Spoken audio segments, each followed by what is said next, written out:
नमस्कार, मैं हूं दीक्षा और स्वागत है आपका टॉप 9 न्यूज में। टॉप 9 न्यूज में आज हम फिर हाजिर हैं दिन भर की 9 बड़ी खबरें लेकर। तो चलिए सबसे पहले रुख करते हैं देश की कुछ बड़ी खबरों की ओर। जम्मू कश्मीर और झारखंड में विधानसभा चुनाव का आगाज हो चुका है। जम्मू कश्मीर में जहां 15 सीटों पर पहले चरण में मतदान होने जा रहा है, वहीं झारखंड में 13 सीटों पर मतदान होगा। देश में दोबारा चुनावी रंग छाने को है। दरअसल झारखंड और जम्मू कश्मीर में विधानसभा चुनाव होने जा रहे हैं। बता दें कि जम्मू कश्मीर के पहले चरण में सूबे की 15 सीटों पर वोट डाले जाएंगे। इनमें लद्दाख और जम्मू की कुछ सीटें शामिल हैं। जम्मू कश्मीर के अलावा झारखंड में भी पहले चरण का मतदान शुरू हो गया है। बड़ी संख्या में लोग अपने घरों से निकल मतदान के लिए पोलिंग बूथ पर पहुंचे हैं। जानकारी के लिए बता दें कि पहले चरण में जम्मू कश्मीर की 15 सीटों पर मतदान के लिए व्यापक तैयारियां की गई हैं। पिछले कई दिनों से इलाके में सर्च ऑपरेशन भी चल रहा है, जिसमें सुरक्षा बलों को बड़ी कामयाबी भी हासिल हुई है। झारखंड की जिन सीटों पर चुनाव हो रहे हैं, वहां माओवादियों का असर है और वो काफी संवेदनशील भी माने जाते हैं। इसी के लिहाजा देखा जाए तो सुरक्षा के बेहद कड़े इंतजाम किए गए हैं। झारखंड में मतदान के लिए 40,000 से ज्यादा सुरक्षा कर्मियों की तैनाती की गई है। अर्धसैनिक बलों की 422 कंपनियां लगाई गई हैं। आसमान से नजर रखने के लिए 7 हेलीकॉप्टरों की भी मदद ली जा रही है। बताते चलें कि जम्मू कश्मीर में अब तक कांग्रेस की मदद से उमर अब्दुल्ला सरकार चला रहे थे, और अगर बात की जाए झारखंड की, तो वहां भी कांग्रेस की ही मदद से हेमंत सोरेन की सरकार चल रही थी। अब देखने वाली बात ये होगी कि आखिर दोनों राज्यों की जनता इस बार क्या फैसला सुनाती है। क्या पार्टी को बहुमत हासिल होगा या इस बार भी गठबंधन की गुत्थी से जनता को जूझना पड़ेगा। नेक्स्ट 9 न्यूज के लिए दीक्षा की रिपोर्ट। देश की राजधानी दिल्ली में खुदकुशी का एक और नया मामला सामने आया है। दरअसल जिंसी विश्वविद्यालय के एक छात्र ने फांसी लगाकर अपनी जान दे दी है। अक्सर आए दिन कॉलेज में कोई ना कोई घटना सामने आती रहती है, अब चाहे वो रैगिंग हो या फिर खुदकुशी। दरअसल इसी कड़ी में एक मामला सामने आया है राजधानी दिल्ली के जामिया मिलिया इस्लामिया विश्वविद्यालय का, जहां एक 18 वर्षीय छात्र ने खुदकुशी कर ली। आपको बता दें कि छात्र जामिया में BCA कर रहा था और पिछले कई दिनों से किसी बात को लेकर तनावग्रस्त चल रहा था। इसी कारण उसने अपने कमरे में फांसी लगाकर आत्महत्या कर ली। बताते चले कि इस बारे में मृतक के परिजनों ने ही पुलिस को जानकारी दी थी। हालांकि पुलिस का कहना है कि घटना स्थल से कोई भी सुसाइड नोट नहीं मिला है। फिलहाल पुलिस मामले की छानबीन कर रही है। नेक्स्ट 9 न्यूज के लिए नीतू की रिपोर्ट। हरियाणा के जींद में पुलिस ने दावा किया है कि वो जल्द ही दुकानदार की हत्या मामले में कोई कड़ा रुख अपनाएगी। हरियाणा पुलिस ने दुकानदार दर्शन लाल उर्फ पिंकी की हत्या की गुत्थी को सुलझाने का दावा किया है। दरअसल कुछ दिनों पहले 2 लाख रुपए फिरौती नहीं देने के कारण 3 युवकों ने पिंकी की हत्या कर दी थी। इसी मर्डर मिस्ट्री को सुलझाते हुए पुलिस ने 2 आरोपियों को गिरफ्तार किया है और तीसरे आरोपी को ढूंढने के लिए जगह जगह छापेमारी की जा रही है। पुलिस ने बताया कि तीनों आरोपी स्कीम नंबर 6 में स्थित पिंकी करियाना स्टोर पर पहुंचे, जहां पर आरोपियों ने पिंकी से 2 लाख रुपए की मांग की, लेकिन उसने रुपए देने से मना कर दिया। इसी दौरान आरोपियों की पिंकी से कहासुनी हो गई और तीनों युवकों ने उसकी गोली मारकर हत्या कर दी, जिसमें पिंकी की मौके पर ही मौत हो गई।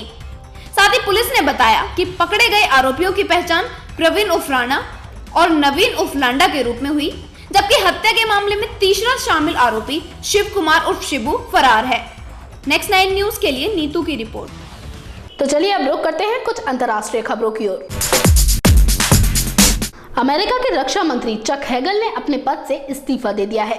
दरअसल कयास लगाए जा रहे हैं कि अमेरिकी राष्ट्रपति बराक ओबामा के साथ चल रहे मतभेदों के चलते ये इस्तीफा दिया गया है। अमेरिकी रक्षा मंत्री चक हेगल ने इस्तीफा दे दिया है। व्हाइट हाउस की ओर से ये जानकारी साझा की गई। बताया जा रहा है कि अमेरिकी राष्ट्रपति बराक ओबामा के साथ मतभेद की खबरों के बीच हेगल ने इस्तीफा दिया। आपको बता दें, राष्ट्रपति की ओर से नए रक्षा मंत्री के नाम का ऐलान और इस पर सीनेट की मोहर लगने तक हेगल से इस पद पर बने रहने के लिए कहा गया है। वहीं बराक ओबामा ने संवाददाताओं से बातचीत के दौरान बताया कि करीब पिछले 2 साल से अपना मजबूत सहयोग प्रदान करते हुए चक हेगल ने एक बेहतरीन रक्षा मंत्री का दायित्व निभाया है। दोनों के बीच बातचीत के बाद इस बात पर सहमति हुई कि ओबामा के बाकी बचे 2 वर्ष के कार्यकाल के दौरान पेंटागन के नए रक्षा मंत्री की नियुक्ति होगी। जानकारी के लिए बता दें, मोदी सरकार के पहले 100 दिन के भीतर भारत का दौरा करने वाले ओबामा प्रशासन के कैबिनेट स्तर के 3 अधिकारियों में हेगल भी शामिल थे।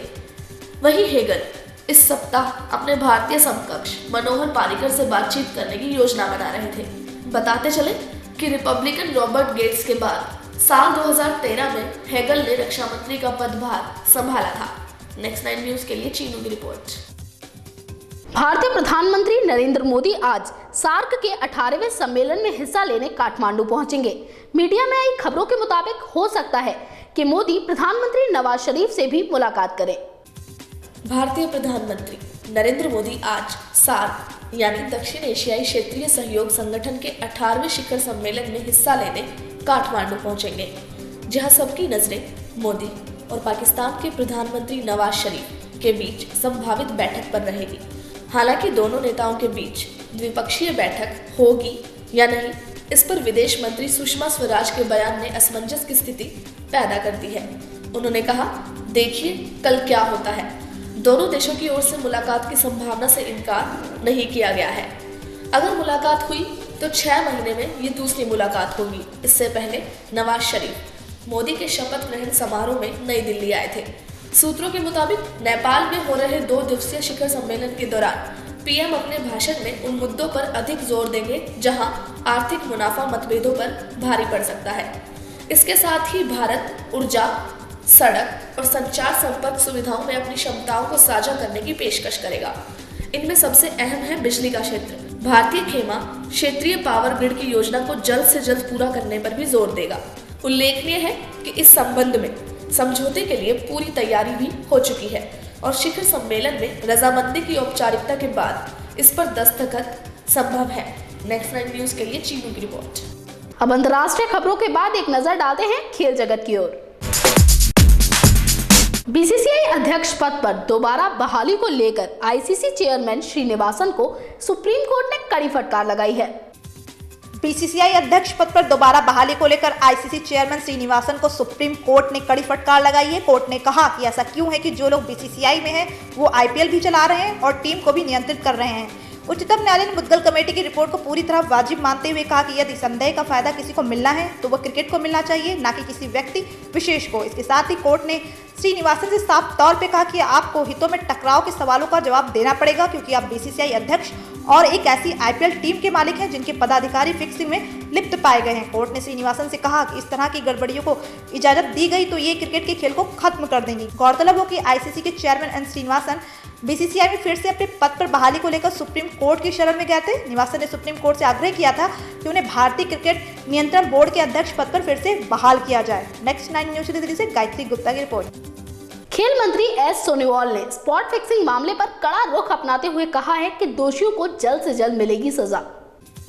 एक तरफ जहां सुप्रीम कोर्ट ने आईसीसी चेयरमैन एन श्रीनिवासन को बीसीसीआई पद पर बहाली को लेकर कड़ी फटकार लगाई है, तो वहीं दूसरी तरफ खेल मंत्री सर्बानंद सोनोवाल ने भी कड़ा रुख अख्तियार किया है। खेल मंत्री ने आईपीएल स्पॉट फिक्सिंग मसले को बेहद ही गंभीर मुद्दा बताते हुए कहा कि इस अपराध में जो भी दोषी पाए गए हैं उन्हें कड़ी से कड़ी सजा दी जाएगी। साथ ही सोनोवाल ने कहा कि ये मामला खेल जगत के लिए गंभीर मुद्दा है।